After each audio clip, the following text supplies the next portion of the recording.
لقيته هنا يرفض إخناتون من ساعة لما جه من المنيا لغاية ما جه هنا. رأس نفرتيتي الغير مكتملة، شايفين السيمترية في وشها، دي ايكون من ايكونز بتاعت الجمال. نيجي بقى عند اللول الكبير او اللول الكبار اللي هم رؤوس بنات اخناتون.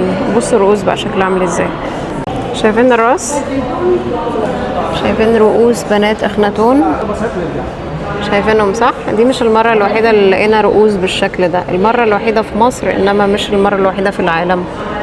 في اماكن في حضارات تانية لقوا جماجم حقيقية بالشكل ده، ولقوا احجام ضخمة من سكيلتونز بتاع بني ادمين اطوالها ضخمة، ولقوا تماثيل برؤوس ضخمة كده زي نفس شكل الراس دي في حتة تانية في العالم. فهل دول ناس جايين من مجتمع مختلف؟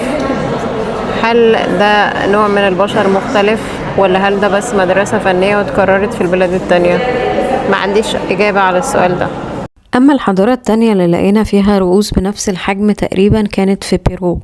لما عملوا كشف لقوا كمية كبيرة من الجماجم الضخمة.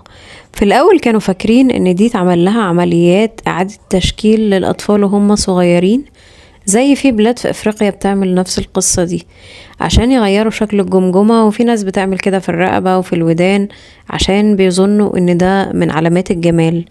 لكن لما درسوا اكتر شوية الجماجم اللي لقوها، لقوا ان هي شكلها كده اصلا في الاصل، ولقوا في جزء في المخ مش موجود، ولقوا كمان ان فجوات العينين اكبر من الفجوات العادية بتاعة الجماجم العادية.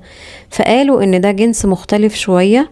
وهل هو ده نفس الجنس اللي جاي منه بنات اخناتون، ولا الموضوع مجرد صدفة؟ انا ما عنديش اجابة.